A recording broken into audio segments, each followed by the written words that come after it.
are there templates or best practices RAA should follow when creating prompts? So like for me, I use AI for YouTube descriptions for my podcast videos. And I have a very specific template saying, use natural language, use keywords, keep the character limit of a title to 60 characters, because that's important for YouTube.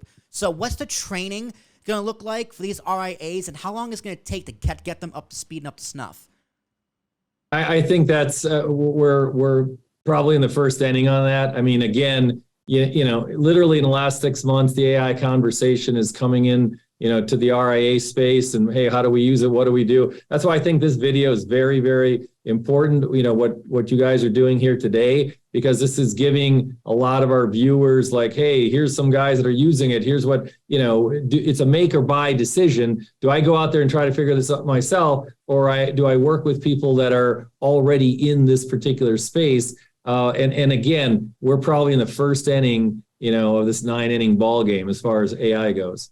Well, Tim, can you talk about the template you were working on for an email? And that was one of the things. And you're going to have to have certain templates on how a research report gets spit out using AI and using some some financial information.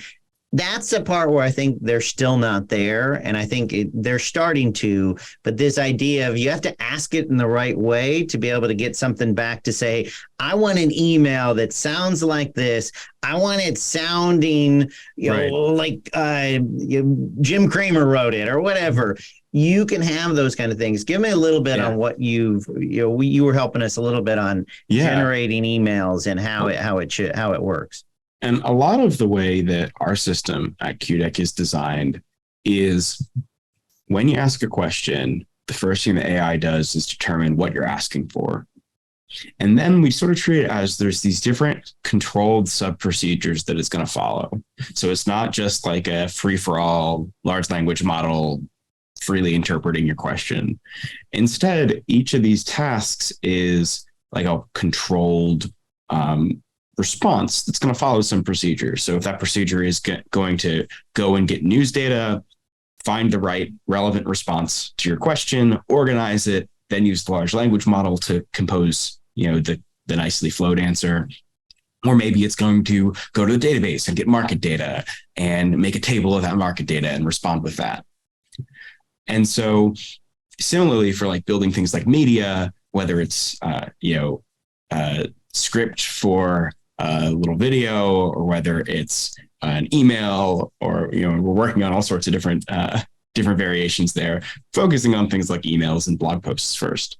We're definitely looking into having ways to structure that, and even go in afterwards and edit it so that you could say, ask the AI for information about an equity or a group of equities. Eventually, with QDEC, we'd like you to be able to ask the AI for information about a particular client's portfolio.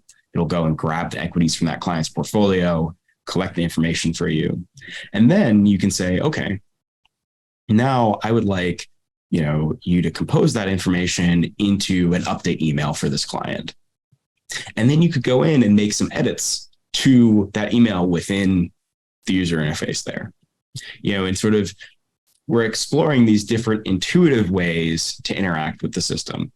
And to call back to a little bit ago, I think there is a bit of a learning curve for interacting with these tools and kind of onboarding AI tools. But I think often that learning curve is actually less than the previous generation of tools that we've gotten familiar with at this point. At least when I learned how to use Microsoft Excel,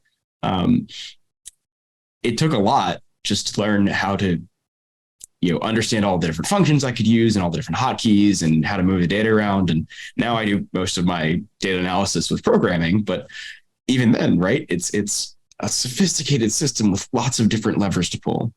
And with AI, we can make those levers in natural language. You can ask the system to do something for you, or you can interact with it in a really intuitive way.